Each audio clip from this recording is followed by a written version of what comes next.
Salam saudara-saudara yang diberkati Tuhan Yesus Kristus. Salam sejahtera buat saudara dimanapun saja berada. Kiranya damai dan sukacita dan penghiburan dari Roh Kudus melimpah senantiasa dalam hati dan kehidupan kita semua. Sebelum kita mendengarkan renungan firman Tuhan, mari kita sama-sama siapkan hati dan mohon hikmat Tuhan dalam mengerti kebenarannya.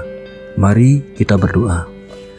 Bapa kami yang di surga, Bapa yang kami sembah dalam nama Tuhan Yesus Kristus, kami mengucap syukur atas semua yang baik yang selalu Engkau limpahkan bagi kami.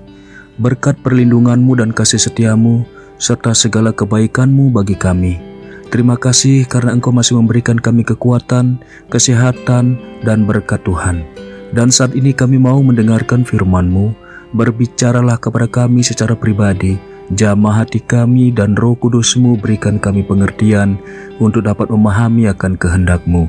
Terima kasih Tuhan, dalam nama Tuhan Yesus kami berdoa. Amin.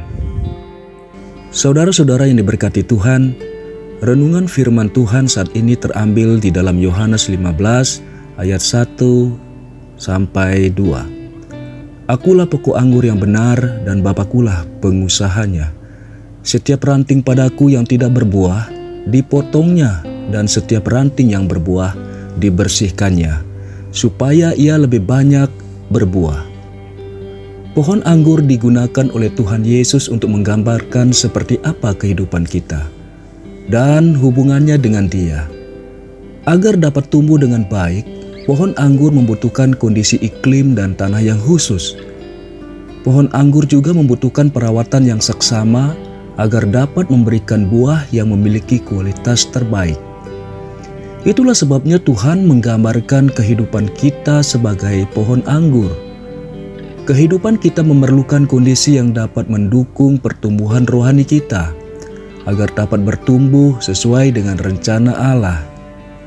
Hidup kita juga membutuhkan perawatan, agar dapat menghasilkan buah-buah rohani yang berkualitas, sehingga buah-buah tersebut dapat dinikmati oleh orang banyak. Melalui kitab Yohanes pasal 15 ini, ada dua hal yang bisa kita ambil sebagai pedoman agar kita dapat bertumbuh sesuai dengan rencana Allah. Yang pertama, rela dibersihkan. Setiap ranting padaku yang tidak berbuah dipotongnya, dan setiap ranting yang berbuah dibersihkannya, supaya ia lebih banyak berbuah. Yohanes 15 ayat 2. Setiap pohon yang bertumbuh akan selalu dibersihkan oleh pemiliknya. Daun dan ranting yang kering dipotong agar tidak mengganggu pertumbuhannya. Ranting yang berbuah dibersihkan, sehingga buah yang dihasilkan dapat bertumbuh dengan baik. Begitu pula dengan kehidupan kita. Ada hal-hal yang dapat mengganggu pertumbuhan rohani kita, bahkan akan menghalangi kita untuk dapat menghasilkan buah yang baik. Melalui kejadian demi kejadian, Tuhan akan membersihkan kehidupan kita. Hal-hal yang tidak berkenan dengan firman Tuhan harus dihilangkan dari pertumbuhan kehidupan rohani kita. Dengan demikian, kita akan menghasilkan buah-buah roh yang dapat dinikmati oleh orang banyak. Untuk itu kita harus memiliki hati yang rela untuk dibersihkan oleh Tuhan. Janganlah kita mengeraskan hati kita ketika berada dalam proses pembersihan. Masalah demi masalah yang kita hadapi merupakan cara bagi Tuhan untuk membersihkan kehidupan kita. Mari kita belajar untuk mengetahui melalui suatu masalah bagian mana dari kehidupan kita yang sedang Tuhan bersihkan. Relakan hidup kita untuk dibersihkan oleh Tuhan, agar kita dapat menghasilkan buah roh yang Tuhan kehendaki. Yang kedua, tetap dekat dengan Tuhan. Di dalam Yohanes 15 ayat 4, di sana dikatakan, tinggallah di dalam aku dan aku di dalam kamu. Sama seperti ranting tidak dapat berbuah dari dirinya sendiri kalau ia tidak tinggal pada pokok anggur. Demikian juga kamu tidak berbuah jikalau kamu tidak tinggal di dalam aku. Ranting-ranting yang menempel pada pokok anggur akan terus mendapat nutrisi yang dibutuhkannya. Nutrisi tersebut yang akan menghidupi ranting-ranting yang masih melekat pada pokok anggur sampai kepada proses pertumbuhan buah. Nutrisi akan terus dibutuhkan agar buah dapat bertumbuh dengan baik. Ranting-ranting yang sudah terlepas dari pokok anggur tentunya tidak akan mendapat asupan nutrisi lagi. Ranting itu akan menjadi kering dan tidak akan mengeluarkan buah lagi. Ranting yang kering hanya akan dilempar ke dalam api dan dibakar. Kita perlu tetap melekat kepada Tuhan. Hanya dekat Dia saja kita dapat tetap bertumbuh dan mendapat asupan rohani yang baik. Dan tentunya kita akan menghasilkan buah roh dalam kehidupan kita. Membaca, merenungkan firman Tuhan, dan berdoa setiap hari akan membuat kita tetap melekat kepada Tuhan. Firman Tuhan akan menerangi kehidupan kita dan memberikan kekuatan agar kita dapat bertumbuh di dalam kebenaran. Jika karena kesibukan aktivitas dan pekerjaan kita, sehingga kita mulai mengabaikan untuk membaca firman Tuhan dan mulai menunda-nunda untuk berdoa, maka sudah dapat dipastikan bahwa kita mulai menjauh dari Tuhan.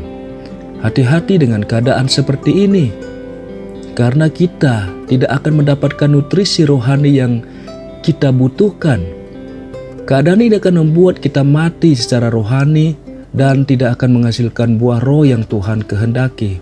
Mendekatlah kepada Allah dan Ia akan mendekat kepadamu.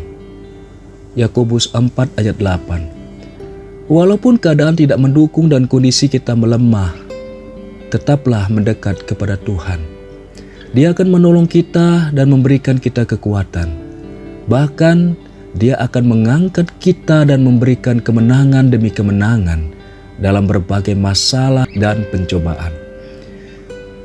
Dia akan membuat hidup kita bersinar terang dan memancarkan kebenaran bagi setiap orang di sekitar kita.